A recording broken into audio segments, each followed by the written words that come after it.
الحمدللہ وکفا والصلاة والسلام علی عباده الذین اصطفیٰ خصوصاً علی افضلہم وخاتم النبیین محمد الامین وعلی آلہ وصحبہ اجمعین اما بعد فقد قال اللہ تبارک وتعالی کما ورد فی سورة الزخرف اعوذ باللہ من الشیطان الرجیم بسم اللہ الرحمن الرحیم حامیم والکتاب المبین انا جعلناہ قرآنا عربیا لعلکم تعقلون وانہ لفی ام الکتاب لدینا لعلی حکیم وقال تبارک وتعالی کما ورد فی سورة الواقعہ فلا اقسم بمواقع النجوم وانہ لقسم لو تعلمون عظیم انہ لقرآن کریم فی کتاب مکنون لا یمسہ الا المطہرون تنزیل من رب العالمین وقال عز وجل کما ورد فی سورة البروج بل هو قرآن مجید فی لوح محفوظ صدق اللہ العظیم رب اشرح لی صدری ویسر لی امری واحلل عقدۃ من لسانی یفقہوا قولی اللہم ربنا الہمنا رشدنا واعذنا من شرور انفسنا اللہم ارنا الحق حقا وارزقنا اتباعہ وارنا الباطل باطلا وارزقنا اجتنابہ اللہم ارحمنا بالقرآن العظیم واجعلہ لنا اماما ونورا وہدا ورحمہ اللہم ذکرنا منہ ما نسینا وعلمنا منہ ما جہلنا وارزقنا تلاوتہ آناء اللیل وآناء النہار واجعلہ لنا حجتا یا رب العالمین آمین۔ تعارف قرآن کے سلسلے میں سب سے پہلی بات یہ کہ ہمارا ایمان یا عام اصطلاح کے مطابق ہمارا عقیدہ قرآن حکیم کے بارے میں کیا ہے۔ تین سادہ ترین جملوں میں قرآن حکیم سے متعلق جو ہمارا عقیدہ ہے اسے بیان کیا جا سکتا ہے۔ نمبر ایک، قرآن اللہ کا کلام ہے۔ نمبر دو، یہ محمد الرسول اللہ صلی اللہ علیہ وسلم پر نازل ہوا۔ اور نمبر تین، یہ ہر اعتبار سے محفوظ ہے اور کل کا کل من و عن موجود ہے۔ اس کی حفاظت کا ذمہ خود اللہ نے لیا ہے۔ یہ تین جملے ہمارے عقائد کی فہرست کے اعتبار سے کفایت کریں گے قرآن حکیم کے بارے میں ہمارے عقیدے پر۔ لیکن انہی تین جملوں کے بارے میں اگر ذرا تفصیل سے گفتگو کی جائے اور اس کے ساتھ ذرا گہرائی میں اتر کر غور کیا جائے تو کچھ علمی حقائق ہیں کہ جو سامنے آتے ہیں، اور میں یہ چاہتا ہوں کہ اس تمہیدی گفتگو میں ان میں سے بعض کی طرف اجمالاً اشارہ ہو جائے۔ سب سے پہلی بات کہ قرآن اللہ کا کلام ہے، یہ خود قرآن حکیم سے ثابت ہے۔ سورہ توبہ کی آیت نمبر 6 میں اللہ تعالیٰ نے نبی اکرم صلی اللہ علیہ وسلم سے فرمایا وَإِنْ أَحَدٌ مِّنَ الْمُشْرِكِينَ اسْتَجَارَكَ فَأَجِرْهُ حَتَّى يَسْمَعَ كَلَامَ اللَّهِ ثُمَّ أَبْلِغْهُ مَأْمَنَهُ۔ جب سورہ توبہ کی وہ ابتدائی 6 آیات نازل ہوئی ہیں جن میں آخری الٹیمیٹم دیا گیا مشرکین عرب کو کہ اشہر حرم کے خاتمے کے بعد تمہارا قتل عام شروع ہو جائے گا اگر تم ایمان نہ لائے، اس کے ضمن میں ایک ہدایت یہ دی گئی نبی اکرم صلی اللہ علیہ وسلم کو کہ جب یہ الٹیمیٹم دے دیا جائے تو پھر اگر مشرکین میں سے کوئی آپ کی پناہ طلب کرے کہ وہ آپ کے پاس آئے اور کلام اللہ کو سنے، جس چیز پر ایمان لانے کی دعوت دی جا رہی ہے اس کو وہ سمجھے، تو اسے پناہ دیجئے یہاں تک کہ وہ آپ کے پاس آئے، آپ کے پاس مقیم ہو، اللہ کا کلام سنے، پھر اسے اس کی امن کی جگہ تک پہنچا دیجئے۔ یعنی ایسا نہیں ہونا چاہیے کہ وہی اس سے مطالبہ کیا جائے کہ یہی فیصلہ کرو کہ آیا تم ایمان لاتے ہو یا نہیں۔ یہ بہت ہی منطقی اور بہت معقول بات ہے۔ اس وقت صرف اس میں کا حوالہ میں نے دیا ہے کلام اللہ کے الفاظ کے لیے ایک شہادت کے طور پر کہ حتیٰ یسمع کلام اللہ، یہاں تک کہ وہ اللہ کے کلام کو سن لیں۔ اب اسی میں در حقیقت قرآن حکیم کی اصل عظمت کا راز مضمر ہے۔ کلام متکلم کی صفت ہوتا ہے اور کلام میں متکلم کی پوری شخصیت حویدہ ہوتی ہے۔ چنانچہ آپ کسی بھی انسان کا کلام سن کر اندازہ کر سکتے ہیں کہ اس کے علم، فہم، شعور، اس کی سطح کیا ہے۔ آیا کوئی مہذب انسان ہے، تعلیم یافتہ انسان ہے، متمدن انسان ہے، یا کوئی اجڑ ہے، گوار ہے۔ چند جملے جو ہیں وہ کفایت کرتے ہیں، اس لیے کہ کلام میں متکلم کی پوری شخصیت حویدہ ہوتی ہے۔ اس اعتبار سے در حقیقت یہ کلام اللہ، اللہ تعالیٰ کی جملہ صفات کا مظہر ہے۔ ان میں اللہ تعالیٰ کی اس میں جملہ صفات ظاہر ہوتی ہیں، اور اسی کو نہایت خوبصورت انداز میں علامہ اقبال نے کہا ہے، فاش گویم آنچ در دل مضمر است، این کتابیں نیست چیزیں دیگر است، مثل حق پنہاؤ ہم پیداستو، زندہ و پائندہ و گویاستو۔ میں صاف ہی کہہ دیتا ہوں جو میرے دل میں چھپی ہوئی بات ہے۔ فاش گویم آنچ در دل مضمر است، این کتابیں نیست چیزیں دیگر است۔ یہ قرآن کتاب نہیں ہے، کچھ اور شے ہے۔ ویسے تو یہ جو مصرع ہے، این کتابیں نیست چیزیں دیگر است، مختلف مفاہیم کے لیے، مختلف معنی کے لیے اس کا حوالہ دے دیا جاتا ہے، لیکن یہاں قابل غور بات یہ ہے کہ اس کے فوراً بعد جو شعر ہے علامہ کا، اس میں اس کے چیزیں دیگر ہونے کا کون سا پہلو واضح کیا جا رہا ہے؟ مثل حق پنہاؤ ہم پیداستو، ذات حق سبحانہ و تعالی، ذالک بان اللہ هو الحق، ذات حق کے مثل، اسی کی طرح، مثل حق پنہاؤ ہم پیداستو۔ اس میں اشارہ ہو گیا در حقیقت سورہ حدید کی اس آیت کی طرف کہ هو الاول والآخر والظاہر والباطن۔ اللہ تعالیٰ کی شان یہ ہے کہ وہ الظاہر بھی ہے، الباطن بھی ہے۔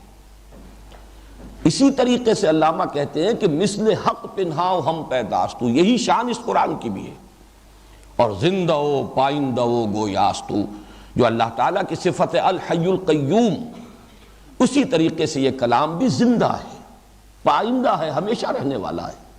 گویاست ہے، یہ خود متکلم ہے، یہ صرف کلام نہیں ہے۔ ذرا غور کیجئے، کلام اور متکلم کے مابین ربط، یہ اللہ کا کلام ہے، لیکن یہ کلام خود متکلم ہے، زندہ و پائندہ و گویاستو۔ اس میں جو ہمارے متکلمین کی بحث ہے، میں اس کی طرف بھی اشارہ کرنا چاہتا ہوں کہ ذات حق کی صفات ذات سے علیحدہ اور مستضاد کوئی شے ہے یا عین ذات ہے۔ علامہ اقبال نے بھی ایک مصرے میں، وہ جو ابلیس کی مجلس شورا ان کی بڑی مشہور نظم ہے، اس کا یہ مصرع ہے، ہیں صفات ذات حق حق سے جدا یا عین ذات، امت مرحوم کی ہے کس عقیدے میں نجات۔ یہ علم کلام کا ایک بڑا پیچیدہ اور بہت ہی غامض اور عمیق مسئلہ ہے جس پر بڑی بحثیں ہوئی ہیں، اور بالآخر متکلمین کا تقریباً اس پر اجماع ہوا کہ لا عین ولا غیر، اللہ کی صفات کو نہ اس کا عین قرار دیا جا سکتا ہے نہ اس کا غیر۔ اس اعتبار سے اگر غور کریں گے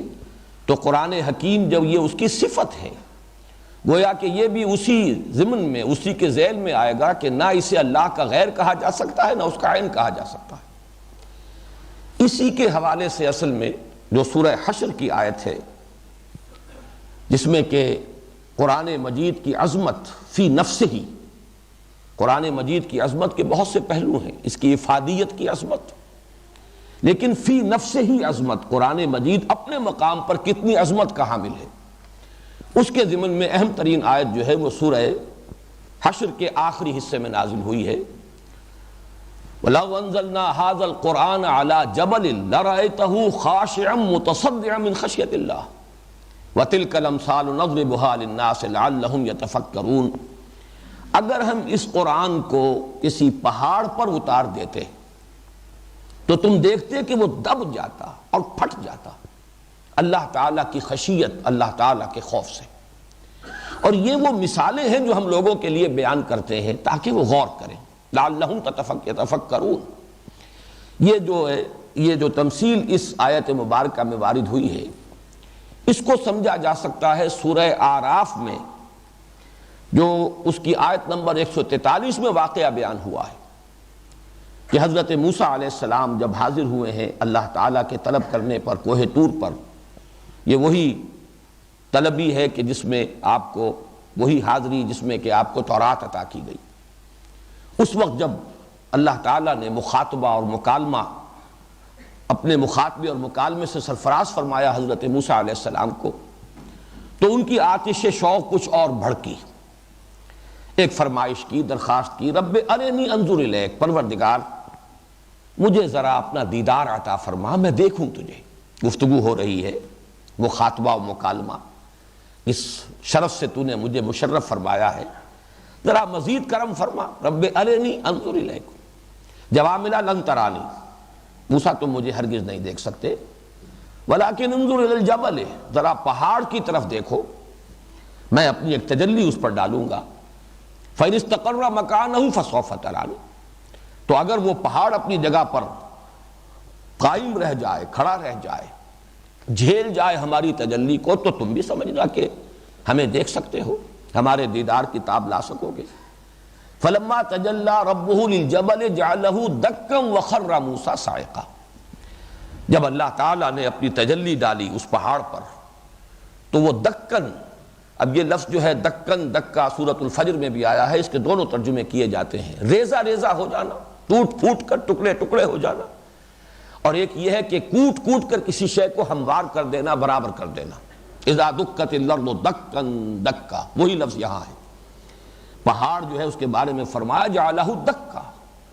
وہ یا تو ریزہ ریزہ ہو گیا یا دب گیا، ہموار ہو گیا، بیٹھ گیا زمین کے ساتھ۔ اور حضرت موسیٰ علیہ السلام نے اللہ تعالیٰ کی جو یہ تجلی دیکھی، اور یہ بالواسطہ ہے، یہ تجلی براہ راست حضرت موسیٰ علیہ السلام پر نہیں ہے بلکہ پہاڑ پر ہے، اور حضرت موسیٰ اس کا نظارہ کر رہے ہیں بالواسطہ،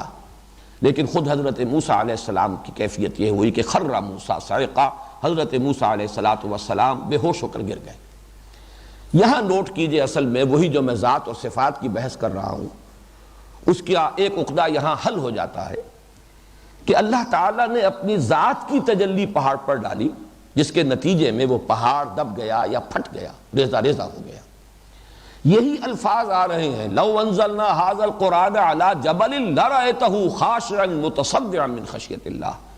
معلوم ہوا کہ یہ کلام اللہ کی بھی وہی کیفیت ہے، اس کی بھی وہی تاثیر ہے۔ اس کو بھی ایک تمثیل کے پیرائے میں اگر اس کی اصل عظمت کو سمجھنا چاہو تو یوں سمجھ لو کہ جو کیفیت اور جو تاثیر تجلی ذات الہی کی ہے، وہی تجلی جو ہے صفات کی، اس لیے کہ قرآن کلام ہے اور اللہ کی صفت ہے، تو تجلی صفات اور تجلی ذات میں کوئی فرق نہیں۔ اس میں البتہ علامہ اقبال نے ایک جگہ ذرا مبالغہ آرائی سے کام لیا ہے، اور میں یہ چاہتا ہوں کہ وہ شعر بھی چونکہ بہت عام ہے، حضور صلی اللہ علیہ وسلم کی مدح فرماتے ہوئے انہوں نے یہ الفاظ استعمال کیے کہ موسیٰ ز ہوش رفت بیک جلوہ صفات، تو عین ذات می نگری و تبسمی۔ حضرت موسیٰ علیہ السلام سے حضور کا تقابل علامہ کر رہے ہیں کہ وہ تو تجلی صفات، ایک ہی تجلی صفات کی، اس سے بھی وہ بے ہوش ہو گئے اور بے ہوش ہو کر گر گئے، اور اے نبی صلی اللہ علیہ وسلم آپ نے تو عین ذات کا دیدار کیا اور تبسم کی کیفیت میں کیا۔ یہ در حقیقت اس میں دونوں اعتبارات سے مغالطہ ہے۔ وہ تجلی بھی تجلی صفات نہیں تھی بلکہ تجلی ذات تھی، جو حضرت موسیٰ علیہ السلام کے اس فرمائش پر اللہ تعالیٰ نے جو پہاڑ پر اپنی تجلی ڈالی ہے وہ تجلی ذاتی ہے۔ فلما تجلی ربہ للجبل، جب خود پروردگار متجلی ہوا، اللہ تعالیٰ کے لیے یہ لفظ استعمال ہوا ہے۔ اور دوسرے یہ کہ یہ خیال بھی کہ نبی اکرم صلی اللہ علیہ وسلم نے شب معراج میں ذات الہی کا مشاہدہ کیا ہے، یہ بھی مختلف فی ہے ہمارے ہاں۔ ہمارے اسلاف میں یہ رائے بھی ہے کہ اللہ تعالیٰ کو دیکھا ہے، لیکن یہ کہ اکثر و بیشتر رائے یہ ہے کہ نہیں، وہاں بھی آیات، جیسے کہ سورۃ النجم میں آیا ہے لقد رأى من آیات ربہ الکبریٰ، اس میں کوئی شک نہیں کہ وہ آیات جو وہاں حضور نبی اکرم صلی اللہ علیہ وسلم نے دیکھی ہیں اور جن کا مشاہدہ کیا ہے، وہ اللہ تعالیٰ کی عظیم ترین آیات میں سے ہیں۔ ظاہر بات ہے کہ وہاں اس بیری کے درخت پر اذ یغشی السدرۃ ما یغشی ما زاغ البصر وما طغی لقد رأى من آیات ربہ الکبریٰ، اب اس سے زیادہ بڑی آیات اللہ تعالیٰ کی اور اس سے زیادہ بڑی تجلی اللہ کی اور کہاں ہوگی؟ لیکن دونوں اعتبارات سے اس شعر کے اندر مبالغہ ہے۔ البتہ جہاں تک اس آیہ مبارکہ کا تعلق ہے اور اس کے حوالے سے علامہ کا یہ کہنا کہ مثل حق پنہاؤ ہم پیداستو زندو پائندو گویاستو، میں سمجھتا ہوں کہ اس میں قطعاً کوئی مبالغہ نہیں ہے، اور اس آیت مبارکہ کے حوالے سے یہ بات کہی جا سکتی ہے کہ جو علامہ اقبال نے شعر میں کہی ہے، فاش گویم آنچ در دل مسمرستی کتابیں نیست چیزیں دیگر است، مثل حق پنہاؤ ہم پیداستو زندو پائندو گویاستو۔ اب ذرا اسی اللہ، اس قرآن کے کلام اللہ ہونے کے اعتبار سے ایک بات پر اور توجہ کر لیجئے۔ تورات میں کتاب استثناء یا سفر استثناء، ڈیوٹرانومی کے نام سے جو اس کا ایک باب ہے یا ایک کتاب ہے، صحف موسیٰ میں سے ایک صحیفہ، اس کے 18ویں باب میں نبی اکرم صلی اللہ علیہ وسلم کے لیے ایک پیشین گوئی جو وارد ہوئی ہے، اس میں الفاظ یہی ہیں کہ میں ان کے بھائیوں میں سے ان کے لیے تیرے مانند ایک نبی برپا کروں گا، اس کے منہ میں اپنا کلام ڈالوں گا اور وہ ان سے وہی کچھ کہے گا جو میں اس سے کہوں گا۔ میں نے خاص طور پر یہ جو حوالہ دیا ہے اس وقت وہ ان الفاظ کے لیے کہ میں اس کے منہ میں اپنا کلام ڈالوں گا۔ یہاں ایک تو لفظ کلام آیا، جیسے کہ قرآن حکیم کی اس آیت کے اندر آیا حتی یسمع کلام اللہ، اسی طرح تورات کی سفر استثناء میں حضور صلی اللہ علیہ وسلم کی بشارت اور پیشین گوئی کے ضمن میں بھی لفظ کلام آیا کہ میں اس کے منہ میں اپنا کلام ڈالوں گا اور وہ لوگوں سے ان سے وہی کچھ کہے گا جو میں اس سے کہوں گا۔ یہ جو کلام کا لفظ منہ میں ڈالنا ہے، اس کے اعتبار سے ایک لفظ قرآن مجید میں جو آتا ہے 2 مرتبہ، قول، قرآن کو قول قرار دیا گیا ہے، انہ لقول رسول کریم، اور یہ 2 مرتبہ آیا۔ یہ سورۃ الحاقہ میں بھی آیا ہے، انہ لقول رسول کریم وما هو بقول شاعر قلیلا ما تؤمنون ولا بقول کاہن قلیلا ما تذکرون، اور پھر سورہ تکویر میں بھی آیا ہے انہ لقول رسول کریم ذی قوت عند ذی العرش مکین مطاع ثم امین وما صاحبکم بمجنون، اور اسی میں آگے چل کر آتا ہے وما هو بقول شیطان الرجیم، صدق اللہ العظیم۔ تو نوٹ کرنے کی بات یہ ہے کہ ایک جگہ پر تقریباً اس پر اجماع ہے، حضرت جبرائیل کا ذکر ہے انہ لقول رسول کریم ذی قوت عند ذی العرش مکین مطاع ثم امین، سورہ تکویر میں اس میں کوئی اختلاف نہیں ہو سکتا کہ یہاں حضرت جبرائیل علیہ السلام کا تذکرہ ہو رہا ہے، گویا کہ قرآن کو ان کا قول قرار دیا گیا۔ اور سورۃ الحاقہ میں یہ نبی اکرم صلی اللہ علیہ وسلم کا قول قرار دیا جا رہا ہے انہ لقول رسول کریم وما هو بقول شاعر۔ اب ظاہر بات ہے کہ یہاں جن چیزوں کی نفی کی جا رہی ہے یہ کسی شاعر کا قول نہیں ہے، ولا بقول کاہن، یہ کسی کاہن کا قول نہیں ہے، یہاں پر یقیناً رسول کریم سے مراد محمد الرسول اللہ صلی اللہ علیہ وسلم ہے۔ یوں سمجھیے کہ اللہ کا کلام پہلے وہ حضرت جبرائیل پر نازل ہوا، اور گویا کہ اگر میں وہی کتاب استثناء کے الفاظ اگر استعمال کروں اور بورو کروں، یہاں اللہ نے اپنا کلام ان کے منہ میں ڈالا۔ ان کا منہ ظاہر بات ہے کہ ہم اس کا کوئی خیال نہیں کر سکتے، کوئی تصور نہیں کر سکتے، وہ بہت بڑے فرشتے ہیں، جلیل القدر فرشتے ہیں، لیکن یہ کہ قول کا لفظ جب استعمال ہوا ہے تو یہ کلام الہی ابتداءً حضرت جبرائیل کے قول کی شکل میں ہوا، اور پھر حضرت جبرائیل کے ذریعے سے یہ محمد الرسول اللہ صلی اللہ علیہ وسلم کے آپ کے منہ میں ڈالا گیا ہے، اور وہاں سے بھی قول محمد صلی اللہ علیہ وسلم کی حیثیت سے لوگوں کے سامنے آیا، اس لیے کہ آپ ہی کی زبان مبارک سے ادا ہوا ہے، لوگوں نے صرف آپ ہی کی زبان مبارک سے سنا ہے۔ تو یہ قول جو ہے یہ قول شاعر نہیں، یہ قول کاہن نہیں، یہ قول شیطان الرجیم نہیں، بلکہ یہ قول رسول کریم ہے، اور قول رسول کریم اولاً محمد الرسول اللہ صلی اللہ علیہ وسلم لوگوں کے سامنے ان کے قول کی حیثیت سے آ رہا ہے، پھر ثانیاً یہ قول حضرت جبرائیل کا ہے، اس لیے کہ انہوں نے یہ قول جو ہے حضور کو پہنچایا ہے اور اس کو آخری درجے پر پہنچائیں گے، تو یہ در حقیقت اللہ کا کلام ہے، کلام اللہ ہے، جس کے بارے میں تورات میں الفاظ آئے کہ میں اس کے منہ میں اپنا کلام ڈالوں گا۔ تیسری بات اسی کلام ہونے کے اعتبار سے نوٹ کیجئے، کلام اللہ کی صفت ہے اور صفت اللہ کی قدیم ہے۔ پھر یہ کہ اللہ کی ذات کی طرح اس کی صفات بھی ظاہر بات ہے کہ وہ مادیت سے اور جسم اور جسمانیت سے ماورا ہے۔ کلام اللہ جو ہے وہ حرف و صوت و رسم اس سے منزہ ہے، اعلیٰ ہے، عرفہ ہے، مبرہ ہے، ماورا ہے، وراء الورا ہے، یہ جو کلام قدیم ہے۔ لیکن انسانوں کی ہدایت کے لیے، اس لیے کہ اسے اللہ تعالیٰ انسانوں کی ہدایت اور رہنمائی کے لیے نازل فرمانا چاہتا ہے، لہذا اس نے پھر حروف و اصوات کا جامہ پہنا، حروف اور اصوات کی شکل اختیار کی، اور پھر یہ اللہ ہی کے پاس لوح محفوظ میں، یا جسے ام الکتاب کہا گیا ہے یا جسے کتاب مکنون کہا گیا ہے، یہ وہاں درج ہے، اصل میں یہ وہاں لکھا ہوا ہے۔ ہمارے پاس جو کچھ ہے، یہ قرآن مجید، یہ مصحف، یہ اس کی نقل ہے مطابق اصل، جسے آپ کہتے ہیں کہ ایک سرٹیفائیڈ کاپی ہے، یہ ہمارے پاس نقول ہے مصدقہ رسول، لیکن یہ کہ اصل میں اصل کتاب کہاں ہے؟ اسی لیے میں نے وہ آج آیات جو ہیں وہ تلاوت کی تھی، جیسے سورہ بروج میں فرمایا بل ہوا قرآن مجید فی لوح محفوظ، یہ تو قرآن ہے بڑا بزرگ و برتر اور یہ اس لوح محفوظ میں ہے۔ اسی کو فرمایا گیا انہ لقرآن کریم فی کتاب مکنون لا یمسہ الا المطہرون، یہ تو ایک کتاب ہے بڑی کریم، بہت باعزت، اور ایک ایسی کتاب میں جو چھپی ہوئی ہے۔ تمہارے پاس جو مصحف ہے وہ تو اس کی ایک نقل ہے، نقل مطابق اصل، مصدقہ نقل ہے۔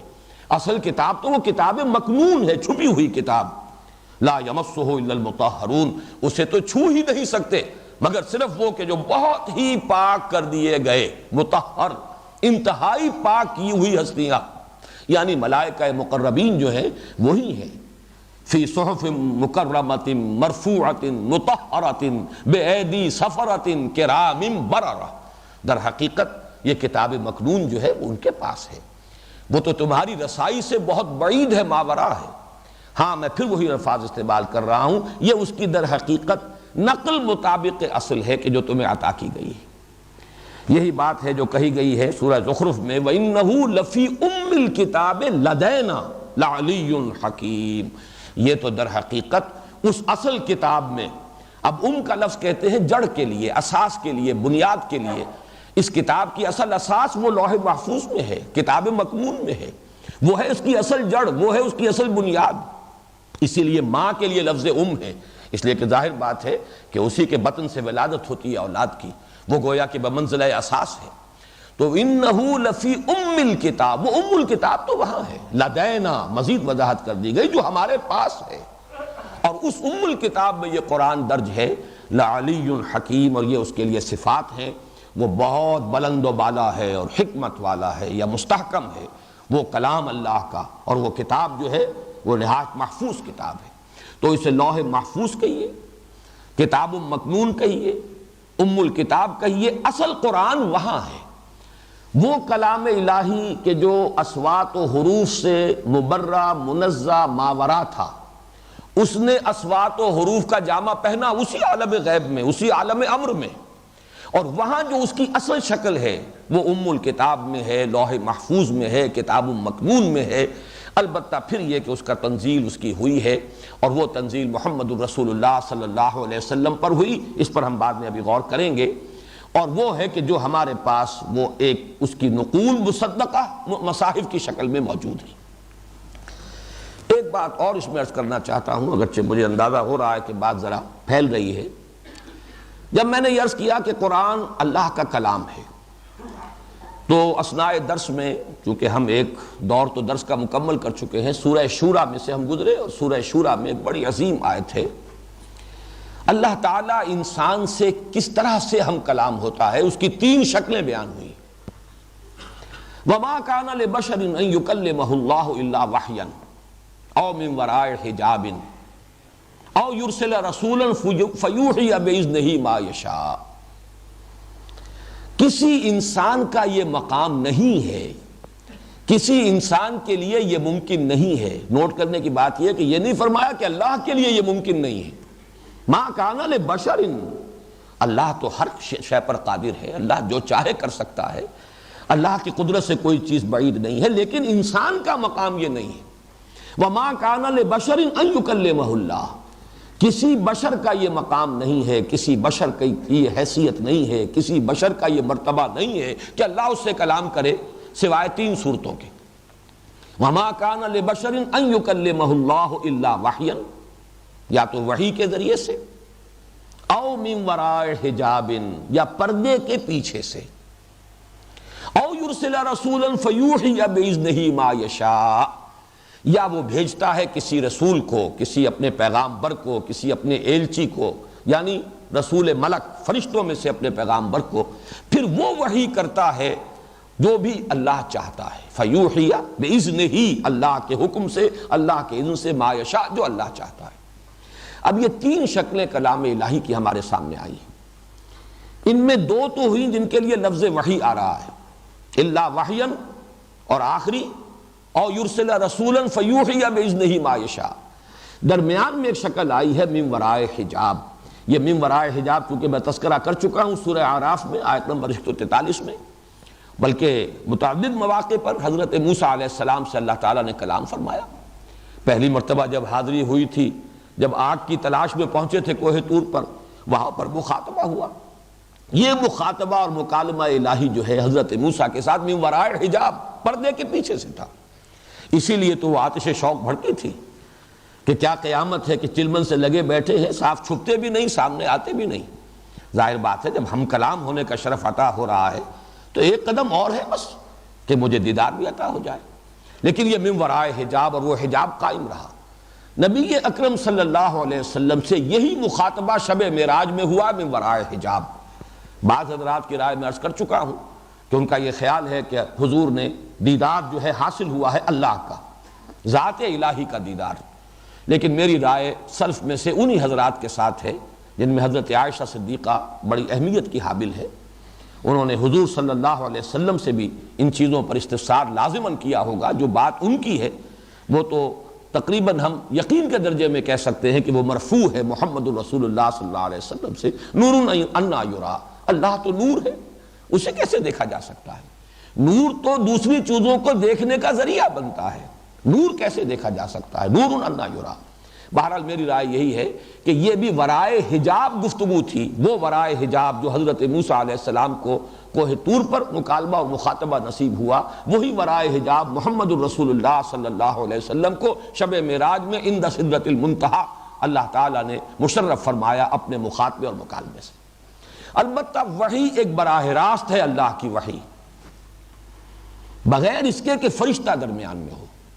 دوسری وحی ہے کہ جو فرشتے کے ذریعے سے ہے. اور قرآن مجید سے زیادہ جس بات کی طرف رہنمائی ملتی ہے وہ یہ ہے کہ قرآن وحی ہے بواسطہ ملک. نزل بہ الروح الامین علی قلبک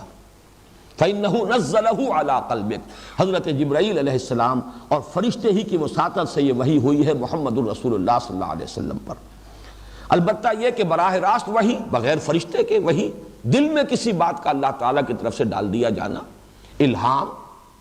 جس کو حضور نے ایک اور حدیث میں نفس فی الروع کہا ہے. دل میں کوئی بات آ گئی، جیسے کسی نے پھونک مار دی ہو بغیر اس کے کہ کوئی آواز سننے میں آئی ہو. ایک ہوتا تھا سلسلۃ الجرس کہ حضور کو گھنٹیوں کی سی آواز آتی تھی، اور وہ گھنٹیوں کی سی آواز، لیکن اس کے بعد وہ جو مفہوم ہے وہ محمد الرسول اللہ صلی اللہ علیہ وسلم کے قلب مبارک پر نازل ہو جاتا تھا. بہرحال تیقن کے ساتھ تو میں نہیں کہہ سکتا، لیکن میرا گمان غالب ہے کہ قرآن مجید تیسری قسم کی وحی ہی پر پورا کا پورا قرآن مشتمل ہے. وہ جو وحی ہے براہ راست، وہ القا، وہ در حقیقت وحی خفی ہے. اور اسی کے لیے میں 2 الفاظ اب چاہتا ہوں کہ آپ انگریزی کے نوٹ کر لیں. ایک ہے انسپیریشن، انسپائرڈ ہو جاتا ہے کوئی، اندر سے کوئی بات اسے انسپیریشن ملتی ہے. ایک ہے ریویلیشن، اور یہ ریولیشن جو ہے اس کے ساتھ آپ نے ایک لفظ سنا ہوگا وربل ریولیشن. انسپیریشن میں ایک مفہوم، ایک خیال، ایک کوئی آپ جو بھی اسے آپ کہیں ایک تصور انسان کے اندر خود بخود آ گیا، اس کے ذہن میں، اس کے قلب میں، یہ انسپیریشن ہے. ریولیشن ہے کوئی باقاعدہ کسی چیز کا کسی پر ریویل کیا جانا. اور اس میں بھی چونکہ ایک بڑی بحث چلتی ہے عیسائیوں کے ہاں، وہ ریولیشن کو مانتے ہیں کہ وہ وربل ریولیشن نہیں تھی بلکہ صرف ایک مفہوم ہے کہ جو انبیاء کے قلوب پر نازل کیا جاتا تھا وہ انہیں اپنے الفاظ میں ادا کرتے تھے. جبکہ ہمارے ہاں مستقل عقیدہ ہے اجماعی کہ یہ اللہ کا کلام ہے جو نازل ہوا ہے محمد الرسول اللہ صلی اللہ علیہ وسلم پر. یہ لفظاً بھی وحی ہے، معناً بھی وحی ہے. لفظاً بھی اللہ کا کلام ہے، معناً بھی اللہ کا کلام ہے. یہ وربل ریولیشن ہے. اس کے ضمن میں وہ ایک دلچسپ واقعہ جو لاہور ہی میں ہوا، کبھی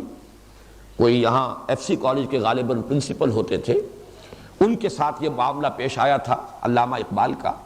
کہ کسی دعوت میں جمع تھے اور ان صاحب نے بڑے ایک خاص، میں سمجھتا ہوں سٹل انداز میں علامہ کو ذرا ہلانے کے لیے یہ الفاظ استعمال کیے کہ میں نے سنا ہے کہ آپ بھی وربل ریولیشن کے قائل، آپ جیسا پڑھا لکھا آدمی بھی وربل ریولیشن کا قائل. تو علامہ نے جو جواب دیا اس وقت، واقعہ یہ ہے کہ وہ ان کی ذہانت پر دلالت کرنے والا جواب ہے کہ جی ہاں میں تو بالکل مانتا ہوں وربل ریولیشن کو، اس لیے کہ میرا تو تجربہ ہے. خود مجھ پر جب شعر نازل ہوتے ہیں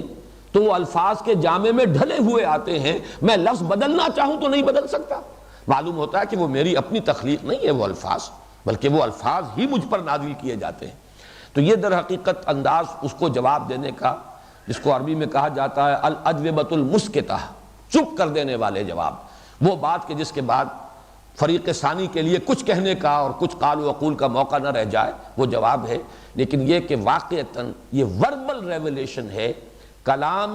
الہی جس نے شکل اختیار کی ہے قول جبرائیل، انہ لقول رسول کریم ذی قوت عند ذی العرش مکین مطاع ثم امین.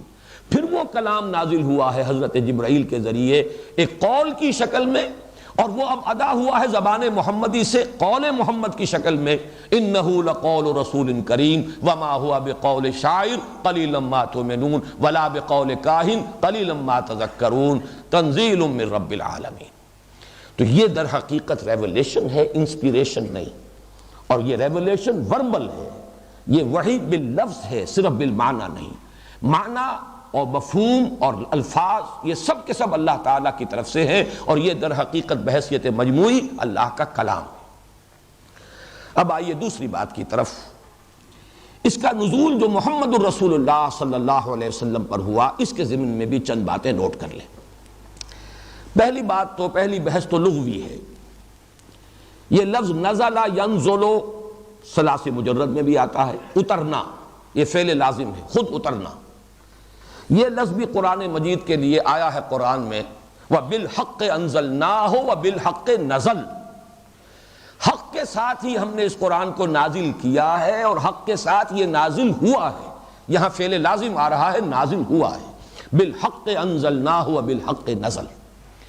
جیسے کہ عام طور پر فعل لازم کو متعدد بنانے کے لیے کوئی پریپوزیشن ایڈ کی جاتی ہے، با، اس لیے نزل بے، نزل با، یہ آیا ہے قرآن مجید میں نزل بہ الروح الامین. نزل بے اس نے اتارا، جیسے جا آیا اور جا بے لایا، کسی شے کو لے کر آیا. آیا کسی شے کے ساتھ، معنی یہ کہ اس شے کو لے کر آیا. نزل اترا اور نزل بے اس نے اتارا. نزل بہ الروح الامین علی قلبک، اس کو اتارا ہے الروح الامین نے، جبرائیل نے، اے محمد صلی اللہ علیہ وسلم آپ کے قلب مبارک پر. لیکن یہ تو کچھ استثنائی سے استعمالات ہیں کہ جو ثلاثی مجرد سے آئے ہیں. اصل میں دو الفاظ ہیں ثلاثی مزید فی کے، باب افعال سے انزال اور باب تفعیل سے تنزیل. بکثرت یہ دو الفاظ استعمال ہوئے ہیں. یہ دونوں فعل جو ہیں یہ متعدی ہیں. انزل ینزل انزالا اتارنا، نزل ینزل تنزیلا اتارنا. ان دونوں کے مابین فرق کیا ہے؟ باب افعال میں کوئی فعل دفعتاً یکدم کر دینا، باب تفعیل میں وہی فعل جب آئے گا تدریجاً، اہتمام کے ساتھ، توجہ کے ساتھ، محنت کے ساتھ، یہ اہتمام کے ساتھ اسی کام کو کرنا، یہ گویا کہ باب تفعیل کا خاصہ ہے، جس کی ایک مثال ہے اعلام، بتا دینا، انفارمیشن۔ مکتب الاعلام انکوائری آفس یا انفارمیشن آفس، آپ نے کوئی چیز جا کے پوچھی، جواب دے دیا گیا، یہ اعلام ہے۔ استعلام ہوگا علم حاصل کرنا، اعلام بتا دینا۔ اور تعلیم، اب تعلیم کو ہر شخص جانتا ہے، وہ تو ذہن نشین کرنا، تھوڑا تھوڑا کر کے اتارنا، پہلے ایک بات سمجھا دینا، اگلی بات اس کے بعد درجہ بدرجہ اس کا فہم جو ہے اس کی سطح جو ہے بلند سے بلند تر ہو۔ تو اعلام اور تعلیم، ان دونوں کے درمیان جو فرق ہے، اس کے حوالے سے انزال اور تنزیل کے فرق کو بہت ہی نمایاں اور بہت جامعیت کے ساتھ سمجھا جا سکتا ہے۔ اب نوٹ کیجئے، قرآن مجید کے لیے اگرچہ لفظ انزال اور اس سے جو پھر مشتق ہوں گے انزلناہ، انا انزلناہ فی لیلۃ القدر، شہر رمضان الذی انزل فیہ القرآن، لفظ انزال بھی آیا ہے، لیکن بکثرت جو لفظ آیا ہے وہ تنزیل ہے۔ اس کی اصل شان جو ہے وہ تنزیلی شان ہے۔ اس کو تدریجاً، رفتہ رفتہ، تھوڑا تھوڑا، نجمن نازل کیا گیا ہے۔ اس اعتبار سے قرآن مجید کی تنزیل کے لیے جو حضور صلی اللہ علیہ وسلم پر اس کا نزول ہے، اس کے لیے صحیح تر اور زیادہ مستعمل لفظ جو ہے قرآن حکیم میں وہ تنزیل ہے۔ البتہ اس میں یہ نوٹ کیجئے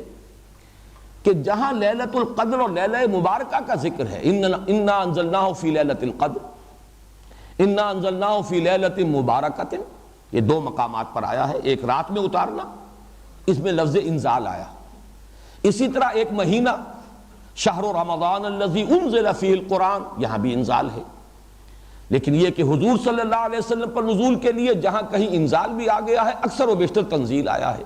اس کی وجہ کیا ہے اور اس کی تعویل کیا ہے؟ اس کی جو تعویل تقریباً مجمع علیہ ہے وہ یہ ہے، پورا قرآن دفعتاً، ایک ہی بار لوح محفوظ سے سمائے دنیا تک نازل کر دیا گیا لیلۃ القدر میں، اسی کو لیلہ مبارکہ کہا گیا ہے۔ اور وہ رمضان مبارک کی ایک چونکہ رات ہے، لہٰذا جب قرآن کے نزول کا ذکر ہوا رمضان مبارک میں، لیلۃ القدر میں، لیلہ مبارکہ میں، تو لفظ انزال آیا۔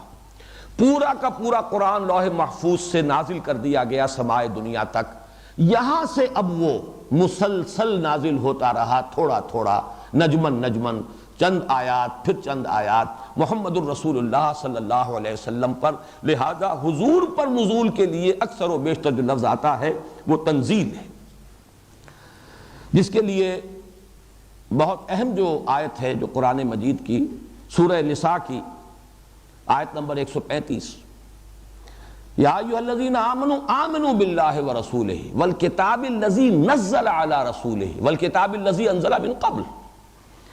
اے ایمان والو، ایمان لاؤ جیسے کہ ایمان لانے کا حق ہے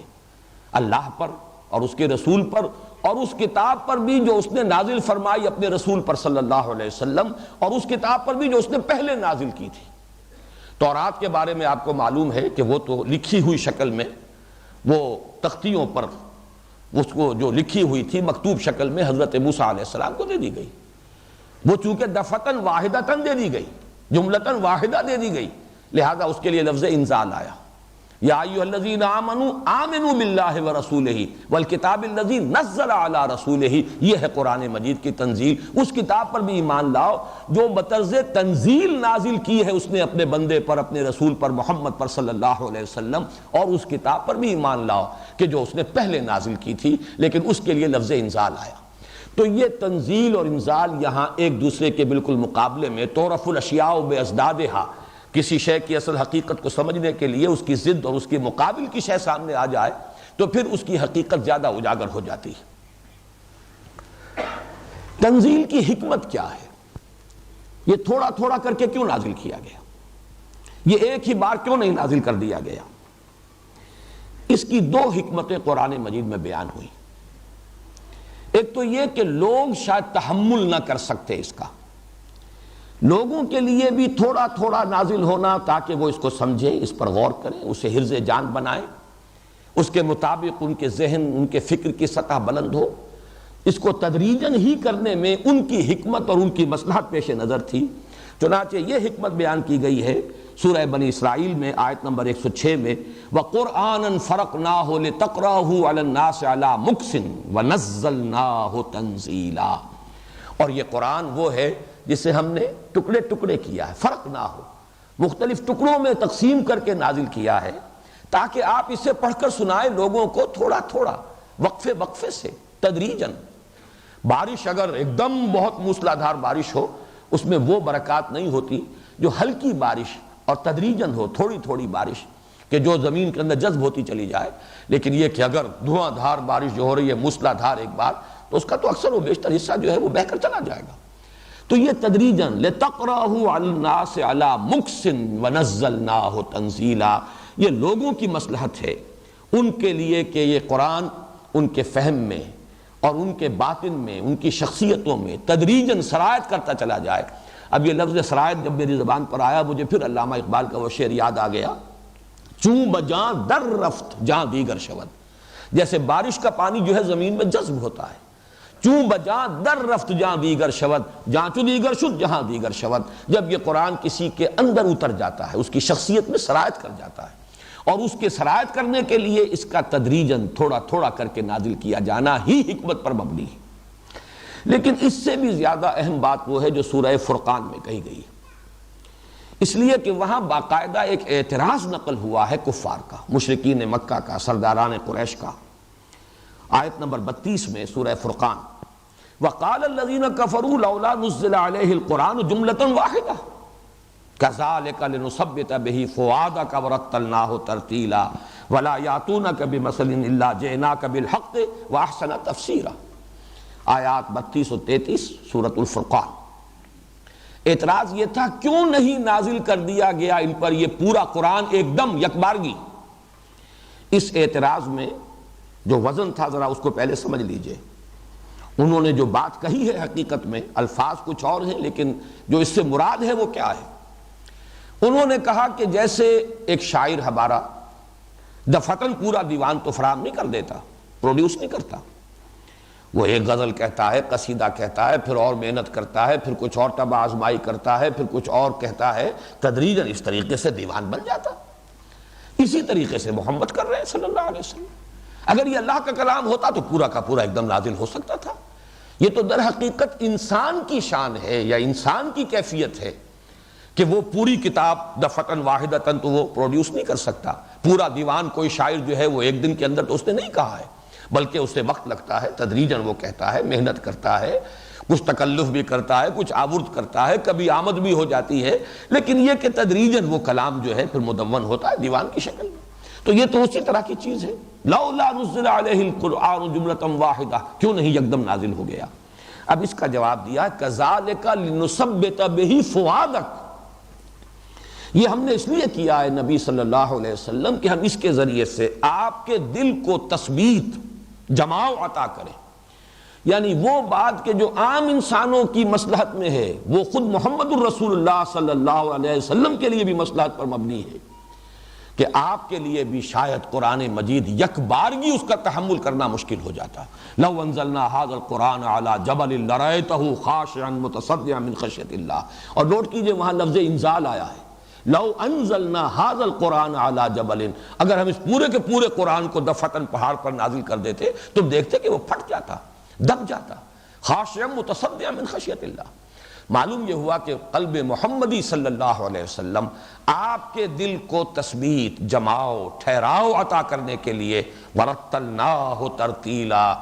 رتل کہتے ہیں چھوٹے پیمانے کو، چھوٹے چھوٹے ٹکڑے کرنا، ہم نے اس کو جیسے اتارا ہے بدرج ترتیل، تھوڑا تھوڑا کر کے اتارا ہے۔ اور فرمایا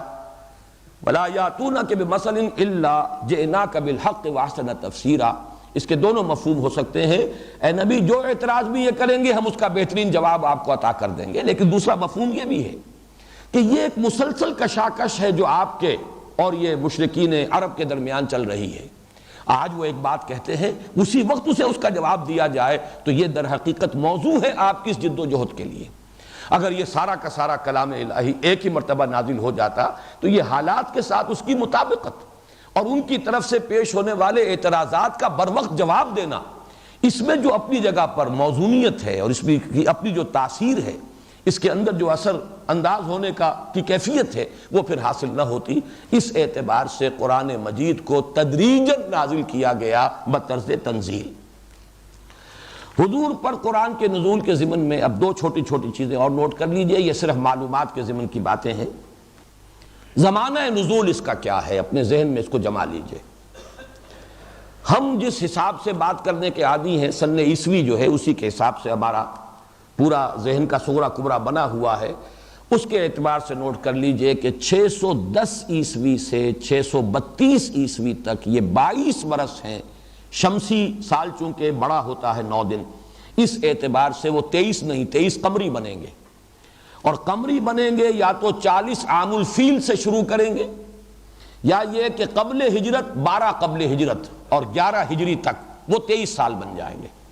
23 سال قمری ہیں جن کے دوران یہ قرآن نازل ہوا بطرز تنزیل، تھوڑا تھوڑا کر کے۔ شمسی حساب سے یہ 22 برس ہیں۔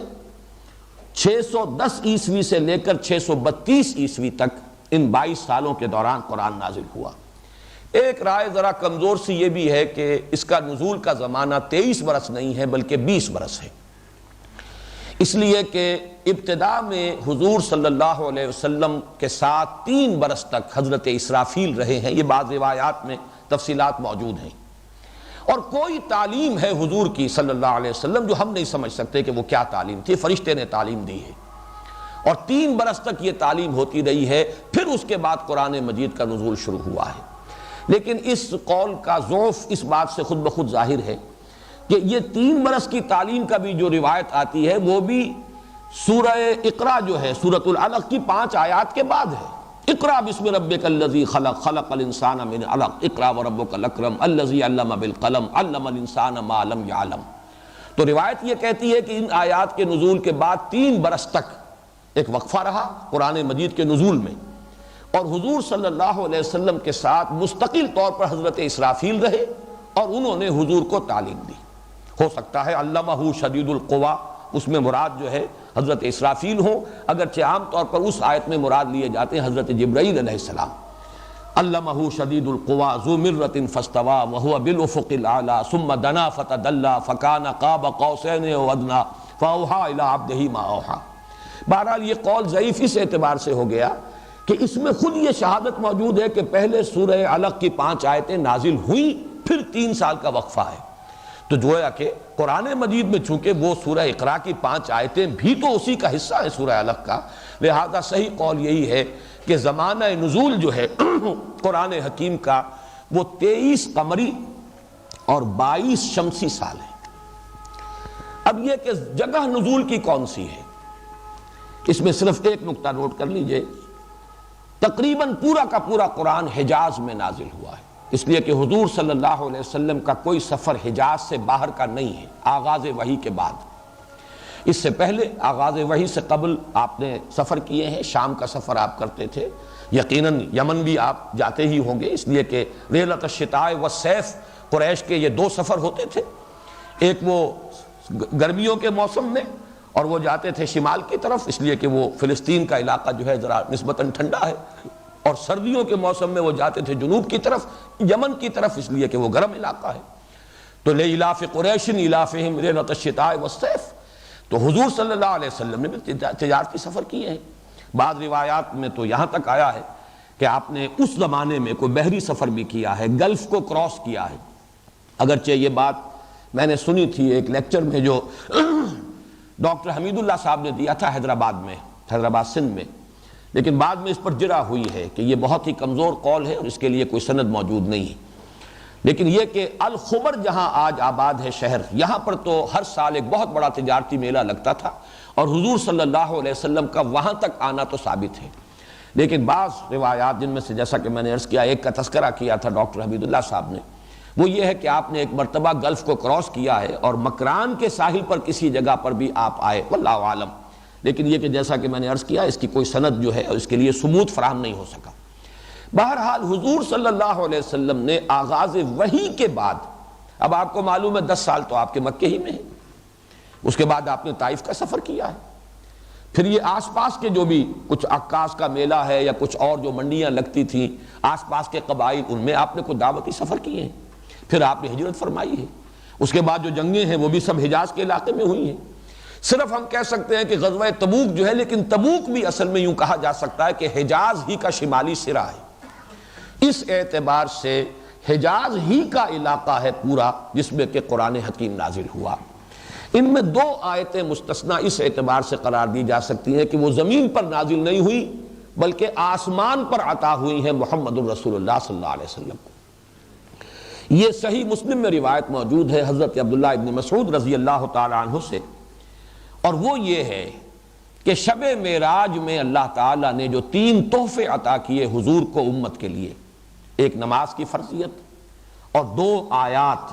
اور کہا گیا ہے کہ یہ سورہ بقرہ کی آخری 2 آیات آمن الرسول بما انزل الیہ من ربہ والمؤمنون، یہ الی آخری سورہ، یہ 2 آیتیں جو ہیں آخری، یہ عرش تلے کے 2 خزانے ہیں جو محمد الرسول اللہ صلی اللہ علیہ وسلم کو شب معراج میں عطا ہوئے۔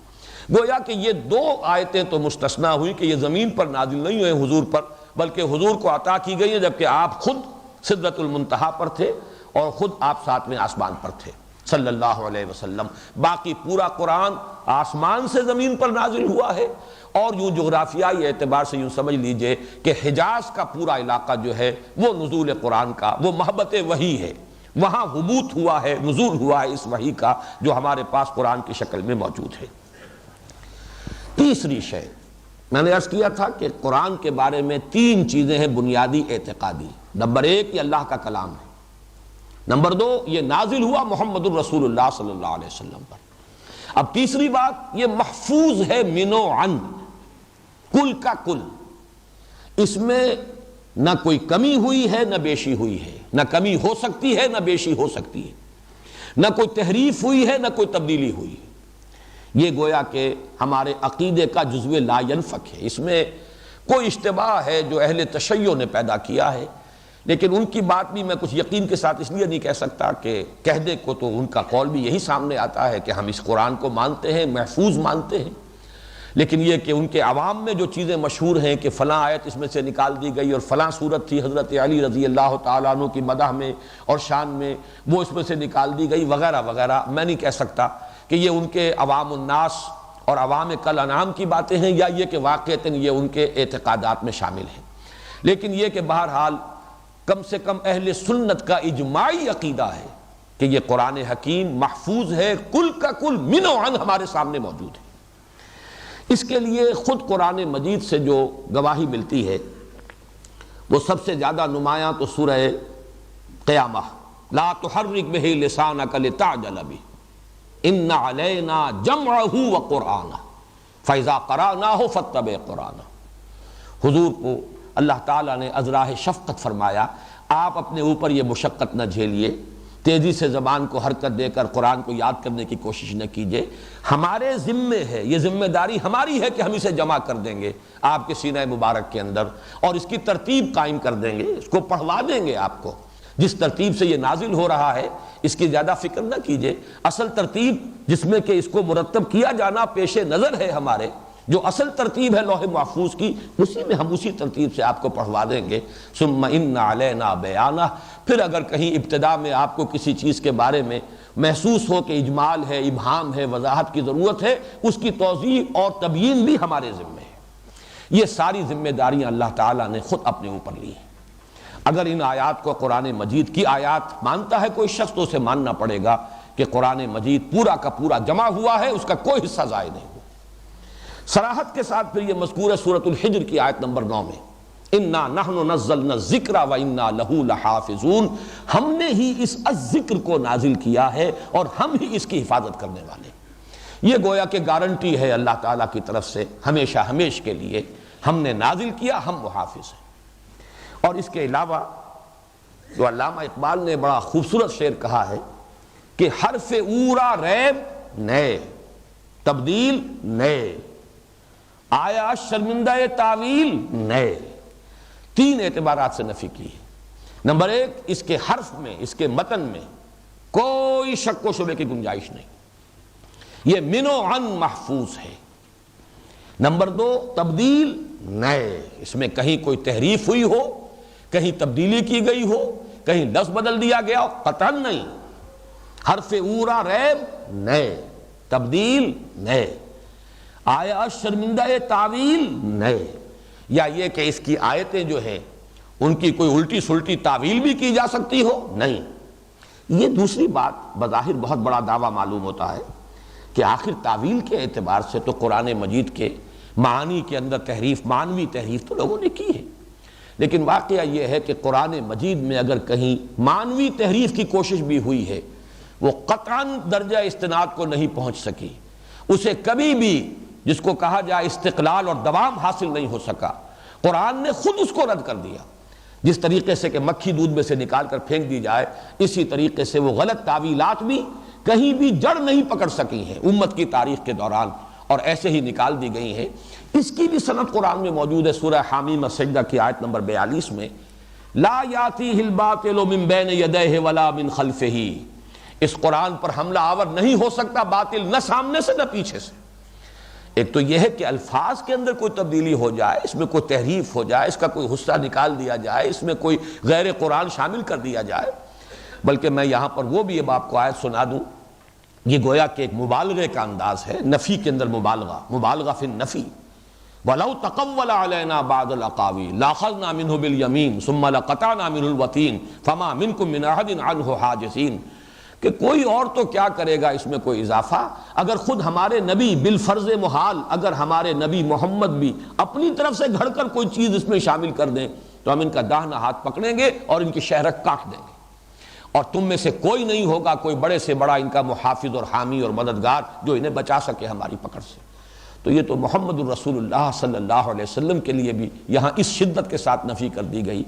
بلکہ جب کہا جاتا تھا کہ اس کو او بدل ہو، یہ مطالبہ کیا جاتا تھا، ایت بقرآن غیر ھذا او بدل ہو، اے نبی یہ قرآن جو ہے بہت ریجڈ ہے، محمد بڑا ہی ان کمپرومائزنگ ہے۔ کچھ تو بہرحال گیو اینڈ ٹیک سے دنیا میں معاملات ہوتے ہیں، کچھ آپ نرم پڑے کچھ ہم نرم پڑے، ودوا لو تدہنوا فیدہنون، یہ تو چاہتے ہیں نبی کہ آپ ذرا ڈھیلے ہو جائیں تو یہ بھی ڈھیلے ہو جائیں گے، لیکن یہ کہ ذرا آپ ترمیم کیجئے اس میں، ائت بقرآن غیر ھذا او بدل ہو، اس قرآن کے سوا کوئی اور قرآن لائیے، یا یہ کہ اس میں کچھ تبدیلی کیجئے، کچھ ترمیم کیجئے۔ قل ما یکون لی ان ابدلہ من تلقاء نفسی ان اتبع الا ما یوحی الی، اے نبی کہہ دیجئے میرے لیے ہرگز ممکن نہیں ہے کہ میں اپنے جی سے، اپنے خیال سے، اپنے ارادے سے اس کے اندر کوئی تبدیلی کر سکوں، میں تو خود پابند ہوں اس کا جو مجھ پر نازل کیا جا رہا ہے۔ یہ ہے قرآن مجید کی شان، لفظاً متناً معناً محفوظ۔ اب آئیے اگلی بحث ہے قرآن مجید کی زبان کیا ہے، اس زبان کی شان کیا ہے۔ یہ بات بھی قرآن مجید نے ریپیٹڈلی بہت تکرار کے ساتھ اس کو بیان کیا ہے، یہ قرآن عربی مبین میں ہے، شست عربی، صاف عربی، کھلی عربی، سلیس عربی، عربی مبین، واضح عربی، بالکل صاف عربی زبان۔ اب اس کو نوٹ کیجئے، قرآن مجید اللہ کا کلام ہے، حروف و اصوات کا جامع اس نے پہنا، وہ حروف و اصوات لوح محفوظ میں ہیں، اس کے بعد وہ نازل ہوا کلام الہی، قول جبرائیل اور قول محمد بن کر لوگوں کے سامنے آیا، یہ عربی زبان میں۔ چنانچہ وہی جو سورہ زخرف کی آیات ہیں جو میں نے تلاوت کی تھی، حامیم والکتاب المبین انا جعلناہ قرآنا عربیا لعلکم تعقلون، ہم نے اسے بنایا ہے قرآن عربی تاکہ تم سمجھ سکو۔ جو مخاطب اول ہیں، جو قوم آباد تھی حجاز میں، ان سے کہا جا رہا ہے کہ ہم نے تمہاری زبان میں اس قرآن کو، ہم نے بنایا اس قرآن کو تمہاری زبان میں۔ اس نے اولاً حروف و اصوات کا جامع جو ہے پہنا ہے، اور پھر تمہاری زبان عربی جو تمہاری زبان ہے اس کا جامع پہن کر یہ قرآن حکیم جو ہے تمہارے سامنے نازل کیا گیا ہے، لعلکم تعقلون، تاکہ تم اس کو سمجھ سکو۔ یہی بات کہی گئی سورہ یوسف کے شروع میں، الف لام را تلک آیات الکتاب المبین انا انزلناہ قرآنا عربیا لعلکم تعقلون۔ پھر کہیں فرمایا جاتا ہے عربی مبین، واضح عربی، کھلی عربی۔ کہیں فرمایا جاتا ہے قرآنا عربیا غیر ذی عوج، اس میں کہیں کوئی کجی نہیں، ایچ پیچ نہیں، سلیس زبان، بہت کھلی زبان، واضح زبان۔ الحمدللہ الذی انزل علی عبدہ الکتاب ولم یجعل لہ عوجا، کوئی ایچ پیچ، کوئی پہلیاں بجھوانے کا انداز نہیں، صاف شستہ سلیس عربی۔ یہ عربی کون سی ہے، یہ بات جو ہے ذرا نوٹ کر لیجئے۔ اس لیے کہ عربی زبان ایک ہے، اس کے ڈائلیکٹس، اس کی بولیاں بے شمار ہیں۔ خود جزیرہ نما عرب جو ہے اس میں بے شمار بولیاں تھیں، تلفظ مختلف تھے، لہجے مختلف تھے، بعض الفاظ کسی ایک خاص علاقے میں مستعمل تھے، دوسرے علاقے کے لوگ ان الفاظ کو جانتے ہی نہیں تھے۔ آج بھی کہنے کو تو لیبیا کی زبان بھی عربی ہے، اور الجزائر کی زبان بھی عربی ہے، اور موریتانیہ کی زبان بھی عربی ہے، اور حجاز کی زبان بھی عربی ہے، لیکن یہ کہ ایک عربی جو ہے جو ان کے ہاں کہلاتی ہے فصیح عربی، وہ تو ایک ہے، اور وہ در حقیقت اسی لیے ایک ہے کہ قرآن مجید نے اسے دوام عطا کیا ہے۔ یہ قرآن مجید کا احسان ہے عربی زبان پر، اس لیے کہ دنیا میں کوئی زبان ایسی نہیں ہے کہ جو 1400 برس تو بہرحال گزر چکے قرآن مجید کے نزول کو، کہ جو 1400 برس تک اس طریقے سے ایک ہی شان اور ایک ہی کیفیت کے ساتھ باقی رہے۔ آپ اردو زبان کو دیکھیے، 200 برس قبل کی اردو، بلکہ 100 برس قبل کی اردو، دکن کی اردو، وہاں سے آپ اس کی وہ اردو ہمیں آج سمجھ میں بھی نہیں آ سکتی، کتنی تبدیلی اس میں ہوئی ہے۔ اسی طریقے سے فارسی زبان، پرانی فارسی، پھر ایک اور فارسی تھی کہ جو عربوں کی آمد جو ہوئی ہے ایران میں اسلام کے ظہور کے بعد، پھر وہ فارسی کا رنگ بدلا، اب اس کو پھر بدلا گیا ہے، اس میں سے عربی الفاظ نکالے گئے ہیں، اس کو نیشنلائز کیا گیا ہے کہ اس میں سے عربی الفاظ جو ہیں ان کو نکال کر اور لہجے بھی بدل دیے گئے ہیں۔ آج بھی آپ کو معلوم ہے کہ ایک فارسی وہ ہے کہ جو افغانستان میں بولی جاتی ہے، وہ فارسی وہ ہے جو ہماری سمجھ میں آتی ہے، اس لیے کہ جو بھی فارسی یہاں پڑھائی جاتی تھی وہ فارسی تھی۔ آج جو فارسی پڑھائی جا رہی ہے ایران میں وہ بہت مختلف ہے اپنے لہجے میں بھی، اپنے الفاظ کے اعتبار سے بھی، لیکن عربی زبان فصیح زبان ایک ہے، اور یہ زبان اصل میں حجاز کے بدوؤں کی زبان تھی۔ پورا قرآن حکیم حجاز میں نازل ہوا، یہ میں عرض کر چکا ہوں۔ حجاز میں جو بادیہ نشین تھے، اس لیے کہ عربوں کا کہنا یہ تھا کہ خالص زبان بادیہ نشینوں کی ہے، شہر والوں کی نہیں ہے، اس لیے کہ مکہ شہر تھا اور مکے میں لوگ آتے تھے، قافلے آ رہے ہیں، جا رہے ہیں، ٹھہر رہے ہیں، جہاں اس طرح کی آمد و رفت ہو تو زبان خالص نہیں رہتی، غیر زبانوں کے الفاظ وہاں پہ شامل ہو جاتے ہیں اور مستعمل ہو جاتے ہیں، بول چال میں آ جاتے ہیں۔ خاص اس وجہ سے شرفاء جو تھے مکے کے، وہ اپنے بچوں کو جو بھیج دیتے تھے پیدائش کے فوراً بعد، ایک تو یہ کہ وہ جو ان کے ہاں دودھ پلانے کا معاملہ تھا، اور پھر یہ کہ تاکہ ان کی زبان صاف رہے، خالص عربی زبان رہے، وہ ہر ملاوٹ سے پاک رہے، تو قرآن مجید حجاز کے بادیہ نشینوں کی زبان میں نازل ہوا ہے۔ البتہ یہ کہ یہ ثابت ہے، اور اس پر علامہ جلال الدین سیوطی نے تو لمبی لمبی فہرستیں بھی مرتب کر دی ہیں، یہ ثابت ہے کہ کچھ الفاظ جو دوسرے قبائل اور دوسرے علاقوں کی زبانوں کے ہیں وہ بھی قرآن مجید میں آئے ہیں، بلکہ ایک اگرچہ مختلف فی بحث ہے، اس میں اختلاف ہے، لیکن اتفاق تقریباً اسی پر اجماع ہے تقریباً کہ غیر عربی زبان کے الفاظ بھی قرآن مجید میں آئے ہیں جو معرب ہو گئے۔ یہ تمام نام جو ہیں ابراہیم، اسماعیل، اسحاق، یہ الفاظ جو ہیں تو در حقیقت عبرانی زبان کے الفاظ ہیں۔ ایل جو ہے عبرانی زبان میں اللہ کے لیے ہے، اور وہ لفظ جو ہے ایل والا وہ ہمارے ہاں چلا ہے، آیا ہے قرآن مجید کے اندر۔ اسی طریقے سے سجیل، سنگ گل، یہ فارسی کا لفظ ہے، سنگ گل، مٹی کے کنکر، مٹی میں جہاں کہیں صحرا کے اندر بارش ہو اور بارش کے نتیجے میں اگر ہلکی سی پھوار پڑی ہو تو وہ ریت جو ہے وہ جو قطرے ہیں بارش کے ان کے ساتھ ان کے چھوٹے چھوٹے دانے بن جاتے ہیں، اور پھر جب تیز دھوپ پڑتی ہے تو وہ پک جاتے ہیں، جیسے کہ بھٹے کو میں پکا دیا گیا اور اینٹوں کو کنکر بن گئے۔ یہ کنکر جو ہیں سجیل کہلاتے ہیں، سنگ گل کا معرب ہے۔ لیکن یہ کہ ایسے الفاظ کی ایک فہرست علیحدہ سے مرتب کر دی گئی ہے کہ یہ مختلف الفاظ دوسری زبانوں کے جو معرب ہو کر آ گئے عربی زبان میں وہ بھی قرآن مجید میں ہیں بعض،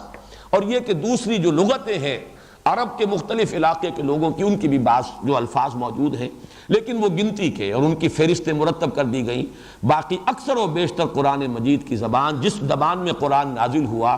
وہ عربی ہے بادیہ نشینوں کی، حجاز کے علاقے کی، اور اس میں فصاحت و بلاغت اپنی انتہا کو ہے۔ یہ تو وجوہ اعجاز القرآن پر میں بعد میں گفتگو کروں گا انشاءاللہ کل، لیکن یہ کہ یہ وہ بات ہے کہ جس کا لوہا تسلیم کیا گیا، اس کی فصاحت، اس کی بلاغت، نقطہ عروج کو، اس کی معراج۔ اسی طریقے سے اس میں ایک آہنگ ہے، صوتی آہنگ، اس کا ایک ڈیوائن میوزک ہے، ملکوتی غنا ہے، اس کی عذوبت ہے، اس کی مٹھاس ہے۔ یہ دونوں چیزیں ہیں کہ جو گویا کہ پورے طور سے اس وقت عرب میں تسلیم کی گئیں، اور سب سے زیادہ جو لوگوں پر مرعوبیت طاری ہوئی ہے قرآن حکیم کی، وہ در حقیقت قرآن مجید کی فصاحت، بلاغت، عذوبت، اور ان کی اپنی زبان میں ہونے کے اعتبار سے ظاہر بات ہے کہ وہ اس کے بہترین جو ہے ناقد بھی وہی ہو سکتے تھے۔ اور تنقید جو ہے آپ کو معلوم ہے ادب میں دونوں سینس میں آتا ہے، تنقید کوئی خامی جو ہے اس کو نمایاں کرنا، اور ایویلیویٹ کرنا، اس کو ایسیس کرنا، اس میں اگر کوئی محاسن ہے تو ان کو سمجھنا اور بیان کرنا، اس اعتبار سے تسلیم کیا گیا کہ فصاحت و بلاغت کی معراج۔ باقی یہ میں عرض کر چکا ہوں کہ عربی زبان مختلف علاقوں میں آج بھی بہت سے مختلف لہجے اور مختلف بولیوں کی شکل اختیار کر چکی ہے۔ کولوکیل عربی ایک ملک کی دوسرے لوگوں کی سمجھ میں نہیں آتی۔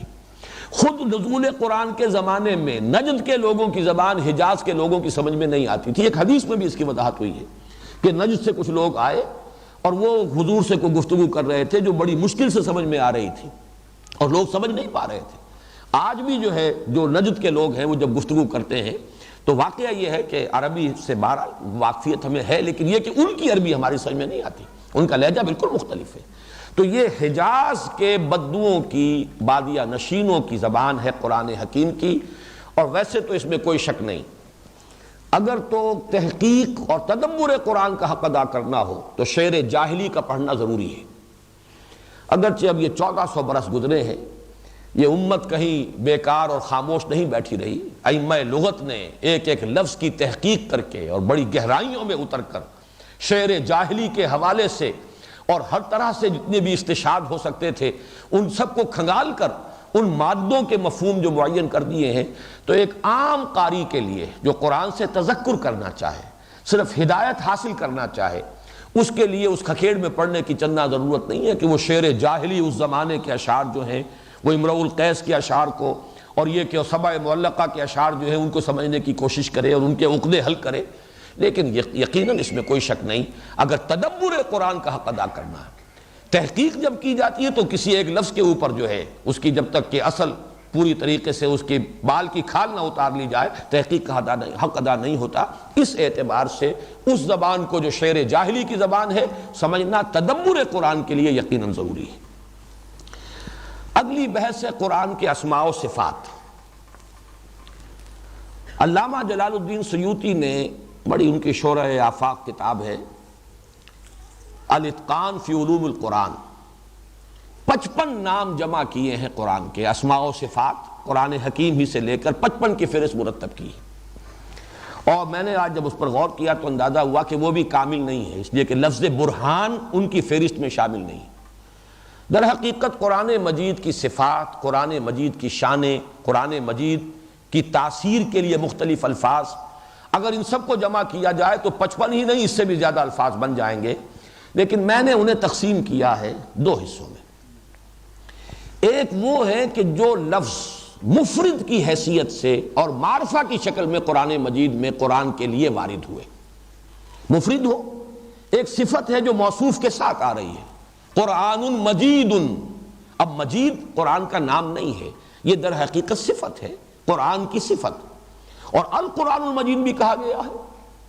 اس اعتبار سے اگرچہ الف لام کے ساتھ بھی المجید مل جائے گا، لیکن القرآن المجید چونکہ موصوف کے ساتھ مل کر آیا ہے تو اس کو میں صفت قرار دے رہا ہوں۔ جو الفاظ تنہا آئے ہیں قرآن مجید کے لیے بطور نام، بطور اسم، اور ان میں سے اکثر و بیشتر وہی ہوں گے کہ جن کے ساتھ الف لام لام معرفہ جو ہے لام تعریف لگا ہوا ہوگا، ان ناموں کی فہرست اگر کچھ مرتب کریں تو وہ یہ بنے گی۔ اہم ترین نام جو ایکسکلوسیو ہے قرآن کے لیے، میں بعد میں اس کی وضاحت کروں گا، وہ تو ہے القرآن۔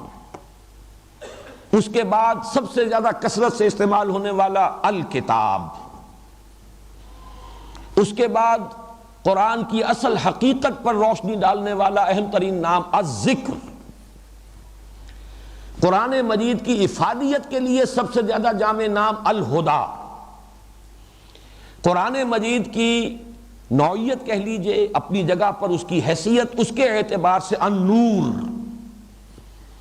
قرآن مجید کی ایک شان اور جو ایک لفظ کے طور پر آیا ہے، الفرقان، فرق کر دینے والی شے، دودھ کا دودھ، پانی کا پانی جدا کر دینے والی شے۔ پھر الوحی بھی آیا ہے، انذرکم بالوحی، وحی، الوحی۔ اس طریقے سے، اور کلام اللہ، جیسا کہ ابھی میں نے عرض کیا،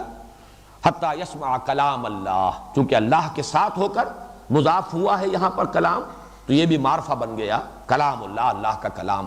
میرے نزدیک جنہیں ہم نام قرار دیں قرآن کے، وہ تو یہی بنتے ہیں فہرست، اگرچہ جیسا کہ میں نے عرض کیا جو لفظ بھی قرآن کے لیے صفت کے طور پر، جو لفظ بھی اس کی کسی شان کو بیان کرنے کے لیے قرآن میں آ گیا ہے، علامہ جلال الدین سیوطی نے اس کو شامل کر لیا، فہرست 55 بنا لی، اور وہ بھی میں نے عرض کیا وہ بھی مکمل نہیں۔ القرآن، الکتاب، الذکر، الہدا، النور، الفرقان، کلام اللہ، الوحی۔ لیکن صفات کے لیے جو الفاظ آئے ہیں، کریم، انہ لقرآن کریم، الحکیم، یاسین والقرآن الحکیم انک لمن المرسلین، العظیم، قرآن حکیم، قرآن العظیم، وَلَقَدْ آتَيْنَاكَ سَبْعًا مِنَ الْمَثَانِي وَالْقُرْآنَ الْعَظِيمِ، المجید، بل هو قرآن مجید، قاف والقرآن المجید، تو لفظ مجید بھی آیا ہے، المبین والکتاب المبین، جیسے کہ ابھی ہم نے اس آیت کا حوالہ دیا۔ پھر رحمت، ہدم و رحمہ، یہ رحمت ہے۔ العلی، ابھی آیت جو پڑھی تھی وَإِنَّهُ لَدَيْنَا وَإِنَّهُ لَفِي أُمِّ الْكِتَابِ لَدَيْنَا لَعَلِيٌّ حَكِيمٌ، العلی ہے، بہت بلند و بالا۔ بصائر، بشرا، بشیر، جو کہ انبیاء کے لیے الفاظ آتے ہیں بشیر اور نذیر، وہ خود قرآن کے لیے بھی آئے ہیں۔ قرآن اپنی ذات میں فی نفسہ ہی بشیر بھی ہے، نذیر بھی ہے، عزیز بھی ہے، کتاب عزیز، بلاغ، بیان، احسن القصص، احسن الحدیث، موعظہ، شفاء، قد جاءکم موعظۃ من ربکم وشفاء لما فی الصدور، اور ایسے ہی مبارک، مہیمن، قیم، شافی، مثانی، متشابہ، یہ مختلف الفاظ ہیں، مختلف شانیں ہیں، پوری میں فہرست نہیں اس وقت آپ کو سنا رہا، لیکن یہ کہ جیسے کہ اللہ تعالیٰ کے نام ہیں 99 100، اللہ کی شانیں ہیں، اللہ کی صفات ہیں۔ حضور نبی کریم صلی اللہ علیہ وسلم کے ناموں کی بھی آپ نے اسی طریقے سے فہرست پڑھی ہوگی، مختلف شانیں ہیں آپ کی، اس کے اعتبار سے آپ بشیر بھی ہیں، نذیر بھی ہیں،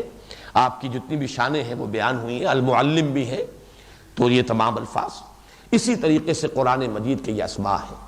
البتہ ان میں سب سے اہم نام جس کے لیے میں نے ابھی لفظ استعمال کیا تھا ایکسکلوسیو، یہ کسی اور کتاب کے لیے لفظ استعمال نہیں ہوا، ورنہ تورات کتاب بھی ہے، تورات ہدایت بھی تھی، تورات کے لیے لفظ نور بھی آیا ہے، ہم نے تورات نازل کی فیہا ہدم و نور، ہم نے انجیل نازل کی تھی فیہا ہدم و نور، خود قرآن مجید بھی ہدا بھی ہے، نور بھی ہے، رحمت بھی ہے، تو بقیہ تمام الفاظ تو مشترک ہیں، کتاب، لیکن یہ کہ القرآن، اس لفظ کا اطلاق کسی اور کتب سماویہ میں سے کسی اور کتاب پر نہیں ہوا، یہ تنہا قرآن مجید کے لیے ہے، ایکسکلوسیو نام۔ اسی لیے ایک رائے یہ ہے کہ یہ اسم علم ہے اور اس میں جامد ہے، یہ اس میں مشتق نہیں ہے۔ اس کے لیے مثال ذہن میں رکھیے، جیسے کہ میں نے سورہ اخلاص کے ضمن میں اللہ تعالیٰ کا جو نام اللہ ہے اس کے بارے میں عرض کیا تھا، ایک رائے یہ کہ یہ اس میں جامد ہے، یہ مشتق نہیں ہے، اس میں علم ہے، یہ کسی اور مادے سے نکلا ہوا نہیں ہے، یہ تو اس میں ذات ہے، اس میں علم ہے اور اس میں جامد ہے۔ ایک رائے یہ ہے، لیکن ایک رائے یہ کہ نہیں، یہ بھی جیسے اللہ تعالیٰ کے دوسرے صفاتی نام ہیں، رحیم، الرحیم، رحیم صفت ہے، الرحیم نام ہو گیا، علیم صفت ہے، العلیم نام ہو گیا، تو اللہ تعالیٰ کے بقیہ تمام نام صفاتی ہیں۔ اسی طریقے سے ایک رائے یہ ہے کہ اللہ کا یہ نام بھی صفاتی ہے، الہ پر الف لام داخل ہوا، الالہ، اس میں سے مدغم ہو گئے دو لام، اللہ، الالہ سے اللہ بنائے، تو یہ دوسری رائے ہے۔ بین ہی جو معاملہ اختلافی ہے لفظ اللہ کے بارے میں، وہی اختلاف ہے لفظ قرآن کے بارے میں۔ ایک رائے یہ کہ یہ اس میں جامد ہے، اس میں علم ہے، اس کو کوئی اور اس کا مادہ نہیں۔ دوسری رائے یہ ہے کہ اس کا مادہ ہے، لیکن پھر اس مادے کی تعیین میں اختلاف ہے۔ ایک یہ کہ لفظ اس کا مادہ جو ہے وہ قرن ہے، قاف را نون، گویا کہ قرآن میں جو نون ہے وہ بھی حرف اصلی ہے۔ ایک مادہ یہ ہے کہ اس کا مادہ ہے، ایک رائے یہ ہے کہ اس کا مادہ ہے قاف را اور حمزہ، یہ گویا کہ محموز ہے، حمزہ ہے اس میں، اس اعتبار سے یہ قاف را اور حمزہ اس کا مادہ ہے۔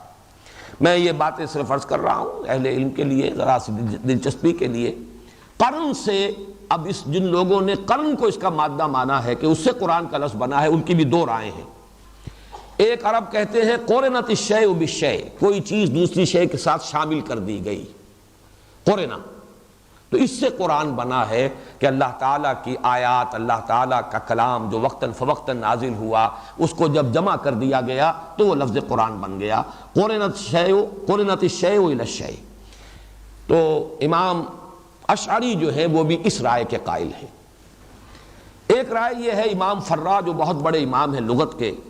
کہ قرینہ اور قرائن سے بنا ہے۔ یہ قرائن ہوتے ہیں کچھ چیزوں کے، کچھ آثار، قرائن۔ تو قرآن مجید کی آیات چونکہ ایک دوسرے سے مشابہ ہیں، کتاباً متشابہاً مثانیہ، یہ قرآن مجید کی صفت ہے، ایک مقام پر وارد ہوئی ہے، اس اعتبار سے یہ قرینہ ہے، آپس میں قرآنہ ہیں یہ آیات، اس اعتبار سے قرن سے قرآن بن گیا ہے۔ جو لوگ کہتے ہیں کہ قاف را اور حمزہ اس کا مادہ ہے، وہ قرات کا اس کو مصدر مانتے، قرات پڑھنا، اقرا پڑھو، تو مادہ اس کا جو ہے اس کا مصدر وہ قرآن۔ لیکن سوال پیدا ہوتا ہے کہ یہ تو مصدر کا عام معروف جو ہے یہ وزن نہیں ہے، لیکن اس کی مثالیں عربی میں موجود ہیں۔ رجحان، رجحان میں رجحہ، راجح، نون اصلی نہیں ہے لیکن مصدر کے اندر نون آ گیا۔ غفران، غفران کا مادہ مت جو ہے نون اس میں شامل نہیں ہے، غین فے اور را ہے، لیکن غفران، غفرانک، غفرانک ربنا والیک المصیر۔ تو جیسے رجحان اور غفران مصدر ہیں، ایسے ہی قرات کا مصدر ہے قرآن، پڑھنا۔ اور مصدر بسا اوقات آ جاتا ہے مفعول کی جگہ پر، گویا کہ پڑھی جانے والی شے، پڑھی گئی شے قرآن ہے۔ اور ایک عرب کہتے ہیں قرأت الماء فی الحوض، میں نے پانی جمع کر لیا حوض کے اندر، اور اسی سے لفظ قریہ بنا ہے، لوگ جہاں جمع ہو جائیں۔ گویا کہ قرآن سے مطلب ہے اللہ کا کلام جہاں جمع کر لیا گیا، تمام آیات جب جمع کر لی گئیں تو یہ قرآن بن گیا۔ جیسے قریہ وہ جگہ ہے جہاں لوگ آباد ہو جائیں، مل جل کر رہ رہے ہوں، اسی طریقے سے یہ جو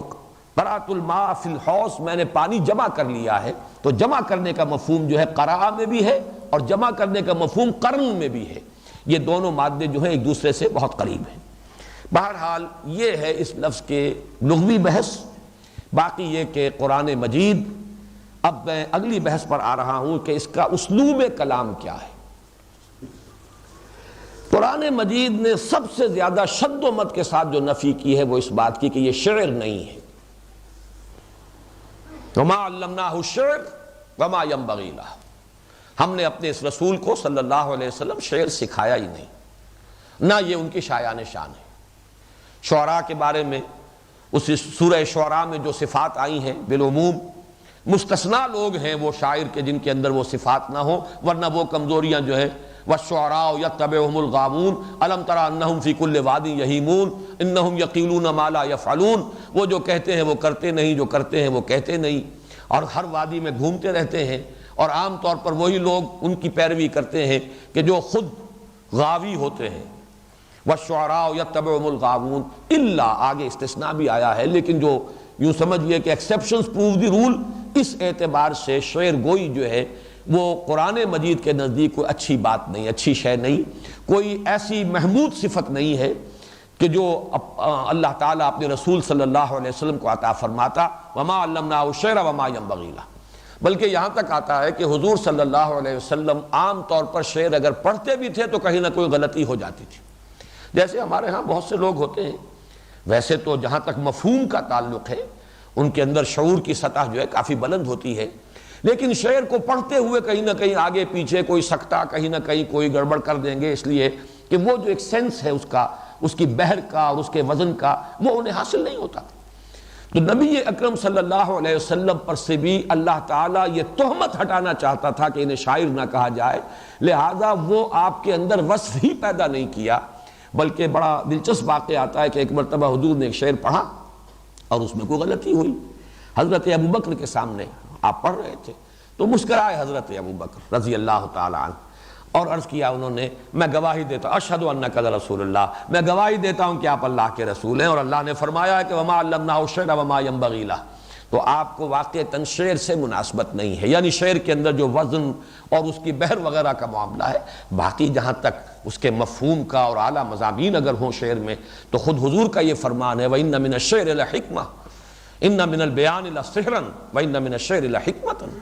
بہت سے بیان، بہت سے خطبے، بہت سی تقریریں تو جادو اثر ہوتی ہیں، اور بہت سے اشعار کے اندر جو ہے حکمت کے خزانے ہوتے ہیں۔ بعض اشعار خود حضور صلی اللہ علیہ وسلم نے بعض شعراء جو تھے ان کے خود پڑھے بھی ہیں اور ان کی تحسین فرمائی ہے، لیکن یہ کہ قرآن شعر نہیں ہے۔ البتہ ایک بات کہنے کی جرات کر رہا ہوں کہ ایک شاعری قدیم زمانے کی ہوتی تھی جس میں بحر اور وزن اور ردیف اور قافیہ اس کی پابندیاں ہوتی تھی بہت ہی سختی کے ساتھ، اس کے اعتبار سے تو یقیناً قرآن شعر نہیں، لیکن ایک شاعری جس کا رواج غالباً، یہ میرا ایک اندازہ ہے، میں اس کا محقق نہیں ہوں، شاید یہ قرآن کے بعد ہی اس کے اسلوب کو چرایا گیا ہے، جسے بلینک ورس آپ کہتے ہیں، آزاد نظم۔ آزاد نظم کے اندر جو صفات اور خصوصیات آج کل ہوتی ہیں، میں یہ سمجھتا ہوں کہ ان کا منبع اور سرچشمہ قرآن حکیم ہے، اس لیے کہ اس میں ایک ردم بھی ہوتا ہے، اس میں فواصل بھی ہیں قوافی کی طرح پر، صوتی آہنگ بھی ہے، لیکن وہ شاعری جو کہ معروف شاعری تھی وما علمناہ الشعر وما ينبغی لہ، اس کے اعتبار سے قرآن بڑی تاکید کے ساتھ کہتا ہے کہ قرآن شعر نہیں ہے۔ دوسری بات، عام معنی میں قرآن کتاب بھی نہیں ہے۔ وہ اقبال کا مصرع یہاں بھی کوٹ کر رہا ہوں، اگرچہ اصل تو معنی وہ تھے جو میں بیان کر چکا ہوں، یہ کتابیں نیست چیزیں دیگر است۔ وہ اس لیے میں عرض کر رہا ہوں کہ آج ہمارا جو تصور کتاب کا ہے وہ یہ ہے کہ ایک موضوع کسی کتاب میں، تصنیف میں، اسے جب آپ چیپٹرز کی شکل دیتے ہیں، ایک چیپٹر میں ایک بات مکمل ہو جانی چاہیے، اگلے چیپٹر میں بات آگے چلے گی، کوئی بات پچھلی ریپیٹ نہیں ہوگی، تیسرے چیپٹر میں بات اور آگے چلے گی، ایک کتاب جو ہے وحدت بنے گی ایک مضمون کے اعتبار سے، اور اس میں جو چیپٹرز ہیں ان کے اندر اس طریقے سے تقسیم ہو جائیں گے عنوانات اور موضوعات۔ اس پہلو سے، اس اعتبار سے جو معروف معنی میں لفظ کتاب کا اطلاق کیا جاتا ہے ہمارے ہاں، اس معنی میں قرآن کتاب نہیں۔ الکتاب ہے، لکھی ہوئی شے ہے، اللہ تعالیٰ نے اسے کتاب قرار دیا ہے، سب سے زیادہ کثرت سے لفظ کتاب ہی قرآن میں آیا ہے، 350 جگہ آیا ہے۔ قرآن اور قرآنن یہ تقریباً 70 مقام پر آیا ہے، لیکن قرآن آیا ہے ایکسکلوسیو، اور کتاب کا لفظ آیا ہے وہ تورات کے لیے بھی، انجیل کے لیے بھی، علم خداوندی کے لیے بھی، تقدیر کے لیے بھی، اور قرآن مجید کے حصوں کے لیے بھی، قرآن مجید کے احکام کے لیے بھی، لیکن یہ کہ بہرحال کتاب اس معنی میں تو ہے، معاذ اللہ کوئی نہیں کہہ سکتا کہ قرآن کتاب نہیں ہے، لیکن جس معنی میں ہم لفظ کتاب بولتے ہیں اس معنی میں قرآن کتاب نہیں۔ تیسرے نمبر پر نفی کرنی چاہیے، ایسا بھی نہیں ہے کہ یہ مجموعہ مقالات ہو، کلیکشن آف ایسیز نہیں ہے، اس لیے کہ ہر ایسے، ہر مقالہ اپنی جگہ پر ایک مکمل شے ہوتا ہے، خود مکتفی، مکمل، اس کی کلیکشن ہے، لیکن وہ شکل بھی قرآن مجید کے بارے میں ہم نہیں کہہ سکتے۔ اب یہ ہے کیا؟ پہلی بات تو نوٹ کیجئے کہ اس کا اسلوب ہے خطبے کا، انداز خطبے کا ہے۔ عرب میں دو ہی چیزیں زیادہ معروف تھیں، یا خطابت یا شاعری۔ شعراء ان کے ہاں بڑے محبوب تھے، شاعری کا بڑا انہیں ذوق تھا، شعراء کی بڑی قدر کرتے تھے، بڑی قدر و منزلت، ان کے مقابلے ہوتے تھے قصیدہ گوئی کے، پھر ہر سال جو ہے جو سب سے بڑا شاعر شمار ہوتا تھا اس کے سامنے باقی سب شاعر سجدہ کرتے تھے باقاعدہ، اس کی اظہار، اس عظمت کے تسلیم کرنے کی ایک علامت کے طور پر، پھر اس کا قصیدہ لٹکا دیا جاتا تھا بیت اللہ پر، سبع معلقہ وہی قصائد ہے۔ تو یا تو وہ شعروں سے واقف تھے یا خطبے، خطیب۔ تو قرآن مجید اس دور کی یہ جو دو صنفیں سب سے زیادہ معروف تھیں، شاعری اور خطبہ، اس میں خطبے کے اسلوب پر ہے۔ اسی اعتبار سے ہم یہ کہہ سکتے ہیں کہ یہ قرآن حکیم، یہ مصحف جو ہمارے پاس ہے، مجموعہ خطبات الہیہ ہے، ایک کلیکشن آف ڈیوائن اوریشنز۔ ہر صورت ایک خطبے کے مانند ہے۔ اس خطبے کے اعتبار سے چند باتیں ہیں جو نوٹ کر لیں۔ خطبے میں مخاطب یا خطیب اور مخاطب جن سے کہ خطاب کیا جا رہا ہو، ان کے درمیان ایک ذہنی رشتہ ہوتا ہے۔ مخاطب یا خطیب کو معلوم ہے میرے سامنے کون لوگ بیٹھے ہیں، ان کی فکر کیا ہے، ان کی سوچ کیا ہے، ان کے عقائد کیا ہیں، ان کے نظریات کیا ہیں، جانتا ہے۔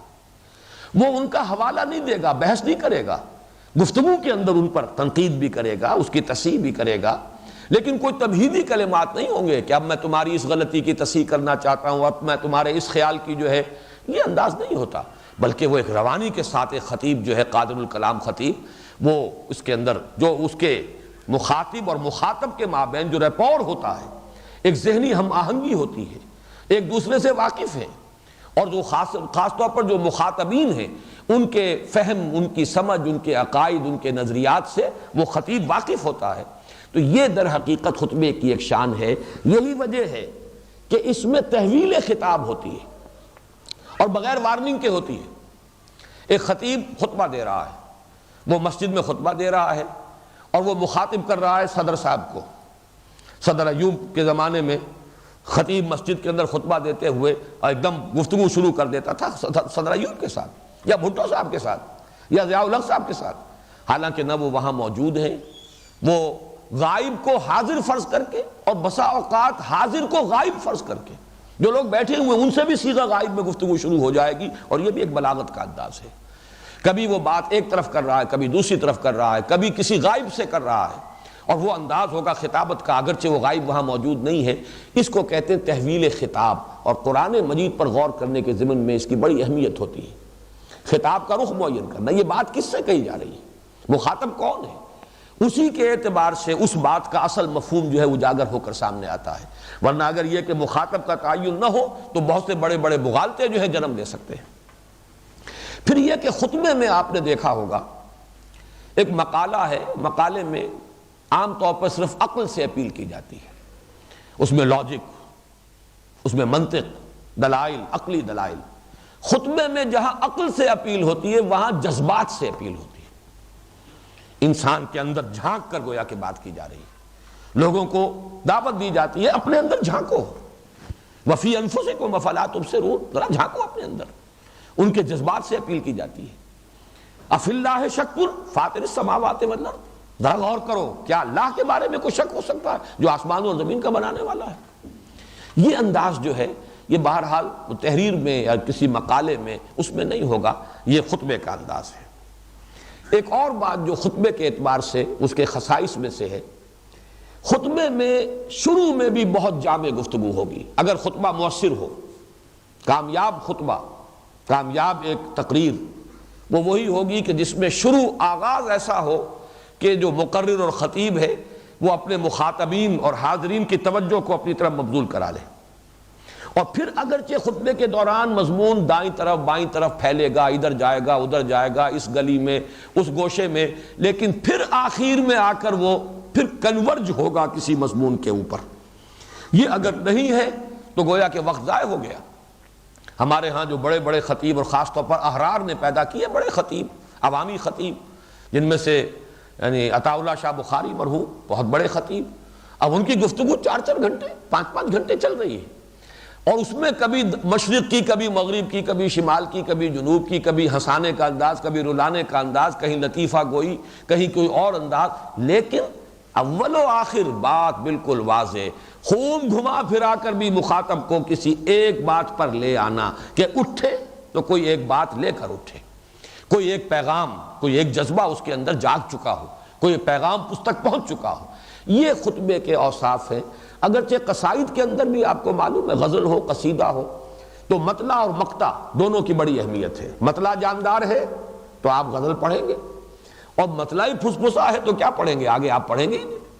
اسی طریقے سے مقطع جاندار ہونا چاہیے، تو مطلع اور مقطع کے الفاظ اسی لیے علیحدہ سے وضع کیے گئے۔ تو خطبات کے اندر بھی یہ کہ ابتدا میں اور اختتام پر نہایت جامع اور جو اصل مضمون ہوتا ہے،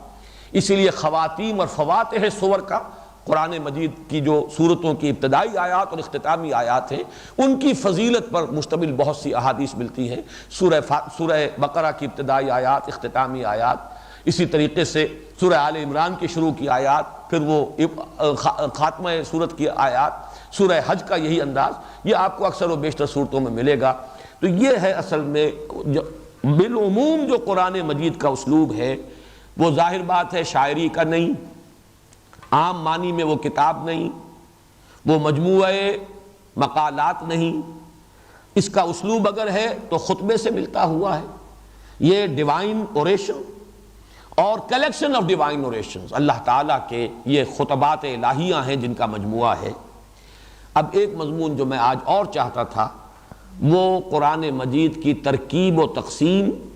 اور قرآن مجید کی ترتیب و تدوین، اس کے بارے میں، لیکن چونکہ وقت اب ختم ہو گیا ہے اور میں یہ پختہ ارادہ رکھتا ہوں، اللہ تعالیٰ اس کو پورا کرائے، کہ 1.5 گھنٹے سے زیادہ ہماری یہ نشست طویل نہ ہو، اور کوشش میں یہ کروں گا، اگرچہ موضوعات کافی ابھی رہتے ہیں تعارف قرآن کے ضمن میں، لیکن یہ کہ کل انشاءاللہ اس مضمون کی ہم تکمیل کر لیں گے۔ اقول قولی ھذا واستغفر اللہ لی ولکم ولسائر المسلمین والمسلمات۔